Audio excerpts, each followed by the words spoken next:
Pada masa pandemi seperti ini, akuarium sedang banyak peminatnya. Akuarium merupakan suatu media pemeliharaan hewan kesayangan yang amat menarik. Karena saat ini akuarium tidak hanya sebagai tempat untuk memelihara ikan saja, akan tetapi akuarium juga bisa jadi tempat menyalurkan seni estetika dan juga bisa sekedar hanya menjadi tempat untuk penghilang penat selepas beraktivitas seharian. Pak Andre merupakan salah satu pedagang akuarium di Jalan Bina Marga Kota Bogor. Beliau sudah merintis usaha akuarium ini sejak tahun 2017, kurang lebih 7 tahun lamanya. Pak, Iya, mohon izin wawancara ya Pak. silakan. Boleh saya tahu Pak sebelumnya nama Bapak siapa ya? Nama saya Acep Strip Andri, cuman orang kebanyakan panggil Andri. Pak Andre ya Iya. berarti ya. Apa kalau boleh saya tahu nih Pak, Bapak membuka usaha akuarium ini tuh udah berapa lama sih? Kurang lebih sekitar 7 tahun ya, saya mulai buka itu 2015. Lumayan lama ya Pak ya? Lumayan. Terus kalau boleh saya tahu nih, kenapa Bapak tuh memilih untuk buka usaha akuarium gitu? Begini, kebetulan saya orangnya hobi di ikan hias pastinya. Jadi apa susahnya sih? Hobi saya itu disalurkan sama menguntungkan juga kan begitu. Benar juga sih ya Pak ya. Terus kira-kira nih Pak kalau boleh saya tahu nih modal utama Bapak nih, modal pertama Bapak untuk buka usaha itu berapa sih? Awal buka kios ikan hias ini saya 2015 dengan modal 7 juta. 7 juta. 7 juta. Ya syukur alhamdulillah sekarang ini sampai 2022 sekarang ini kios saya ada 8. Tadinya ada 10, waktu pandemik itu ada 10, sekarang tinggal 8 karena mengingat mungkin banyak teman-teman yang lain juga pada buka usaha ikan hias juga. Terus kalau boleh tahu cabang Bapak tuh ada di mana aja ya? Pastinya di Bina Marga sekarang ada 3. Iya. Ada di Ciomas, ada di Warung Jambu, ada di Semplak, ada di Lawang Gintung juga. Ya, Banyak ya. lumayan lah ada. Beliau memiliki berbagai cara supaya bisa menarik pelanggan untuk datang. Yang pertama adalah beliau dan karyawannya harus ramah dan sopan kepada para customer. Pastinya customer akan kembali lagi ke toko ini. Kan mulai dari tahun 2020 ini kan udah masuk masa pandemi nih ya Iya. Pak ya. Terus kan pasti banyak yang jualan akuarium juga Pastinya. dong gitu kan. Itu gimana cara Bapak untuk tetap menarik pelanggan nih? Oh Gitu, pastinya, biar kalau kita sama. mau narik pelanggan satu dengan catatan karyawan kita maupun saya pribadi ya harus ramah, harus sopan pastinya sama customer. Kalau kita ramah dan sopan istilahnya kita cara sapa sahur sama customer itu kalau kita baik pasti customer juga akan balik lagi. Iya sih, Seperti bener itu. juga sih ya Pak ya. Iya. Terus gimana cara Bapak buat bersaing nih sama kompetitor yang lainnya nih? Kalau masalah bersaing itu begini kalau saya pribadi. Satu, kualitas barang harus kita bagusin dan harga juga jangan terlalu mahal juga. Jadi pastinya customer pasti balik semua ke kita. Sesuai sama barangnya aja Iya gitu dong, ya? udah pastinya seperti itu. Terus yang terakhir nih Pak, Iya. boleh nggak kasih saran atau pesan gitu untuk Bapak nih untuk masyarakat atau terlebih lagi kayak anak muda gitu kan yang mau membuka usaha gitu, membuka bisnis gitu gimana sih? Pokoknya gini aja kalau untuk anak muda, pokoknya kalau mau belajar bisnis jangan pesimis, harus optimis, kita maju dulu aja.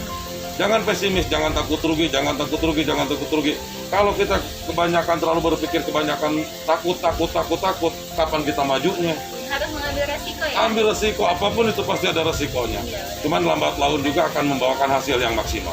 Terus gimana yang apa kayak Bapak kayak apa ya terpuruk gitu misalkan itu gimana cara Bapak untuk bangkit gitu? Oh, kalau masalah keterpurukan itu kebetulan begini deh. Kalau saya pribadi karena awalnya dari hobi, ikan sakit harus berupaya kita sekuat tenaga bisa ngobatin. Begitu. Iya, Jadi kan istilahnya tipis kemungkinan ikan kita mati iya. kalau kita berupaya untuk ngobatin. Iya. Kan seperti itu. Jadi kalau masalah cerita keterpurukan memang semua usaha pasti ada resiko. Cuman kalau kita kasarannya kita murung kapan kita mau kegantinya, kita kan berarti harus semangat untuk mengganti yang kerugian tersebut kan seperti itu. Menurut Kaira, Pak Andre merupakan sosok ayah yang baik, bertanggung jawab, dan penyayang.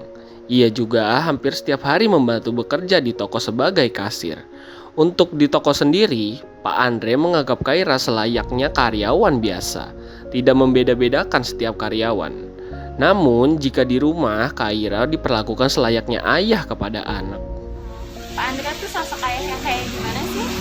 Pak Andre itu orangnya baik, bertanggung jawab, penyayang. Penyayang. Iya. Terus Kak Ira sendiri nih ya, kayak Iya. kalau misalkan untuk mensupport ayah tuh kayak gimana sih gitu kan, kayak misalkan ayah sudah lelah di kerjaan gitu, Iya. terus di rumah gimana? Eh, aku ngebantu pekerjaan di toko, itu ngebantuin sehari-hari kerjaan di toko. Terus ada nggak sih kayak perbedaan Pak Andre pas di rumah sama di toko tuh kayak gimana gitu? Kalau di toko Pak Andre nganggep kayak karyawan, kalau di rumah kayak biasanya gitu, Kayak ayah gitu ya kayak ayah ke anak. Berarti kalau di toko nggak ada bedanya kayak ke karyawan yang lainnya gitu Ya lah ya? sama aja. Adit merupakan salah satu karyawan di toko akuarium ini. Dia menjadi tahu semua jenis ikan-ikan dan barang-barang yang bersangkutan. Ada sejak kapan sih kerja di toko ini? Sejak tahun 2019, kurang lebih hampir 3 tahunan lah gitu ya. Lumayan lama lah ya. Terus apa sih pengalaman Adit tuh sama kerja di sini gitu? Yang Adit dapat tuh apa? Pengalamannya bisa mengetahui semua jenis ikan gitu, sama barang-barangnya juga, jenis ikan, bisa ngetin akuarium juga, ya banyak lah pokoknya gitu. Menurut Adit sendiri, sejak masa pandemi, omset di toko ini tidak stabil. Terkadang naik, terkadang juga bisa turun, tergantung dengan customer yang datang. Untuk sekarang, sehari bisa 15-20 customer yang datang. Adit juga mengatakan bahwa Pak Andre itu sebagai atasan yang ramah, baik, peduli dengan karyawannya. Apakah naik, apakah turun? Kalau di masa pandemi paling ya kadang naik, kadang turun sih, gantung konsumen yang datang sih. Kalau sehari kira-kira bisa berapa? Hampir 15-20 orangan kurang lebih gitu. Lumayan ya. Lumayan ya. Terus yang terakhir nih, menurut Adit tuh Pak Andre tuh sebagai atasan seperti apa sih? Ya Pak Andre itu sebagai atasan yang ramah, baik, peduli pada karyawannya, ya gitu aja paling. Pak Iyang merupakan salah satu customer yang berlangganan di toko ini. Ia mengatakan bahwa harga dan kualitas barang di toko ini pun sesuai. Menurut Pak Iyang, pelayanan di toko ini semuanya sangat ramah.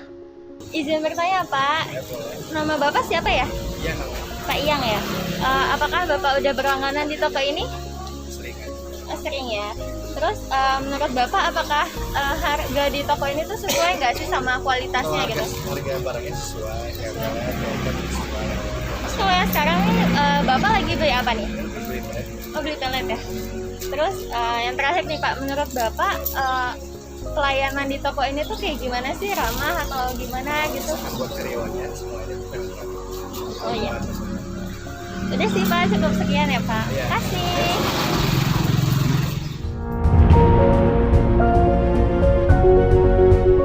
Banyak sekali orang yang mempunyai ide-ide yang sangat kreatif, apalagi untuk membuka suatu usaha. Tidak sedikit pula orang yang harus tersingkirkan karena kalah saing dengan usaha dari kompetitornya. Apalagi sejak masa pandemi ini sangat sulit untuk mencari pekerjaan. Mereka harus lebih kreatif lagi dan memikirkan usaha apa yang harus dijalankan. Pak Andre merupakan sosok pedagang akuarium yang sangat memotivasi kita semua untuk bisa sukses. Dan banyak sekali masukan-masukan yang telah beliau berikan untuk kita yang ingin memulai usaha. Kau bisa patahkan kakiku, tapi tidak mimpi-mimpiku. Kau bisa lumpuhkan tanganku, tapi tidak mimpi-mimpiku. Kau bisa merebut senyumku, tapi sungguh tak akan lama. Kau bisa merobek hatiku, tapi aku tahu obatnya. Manusia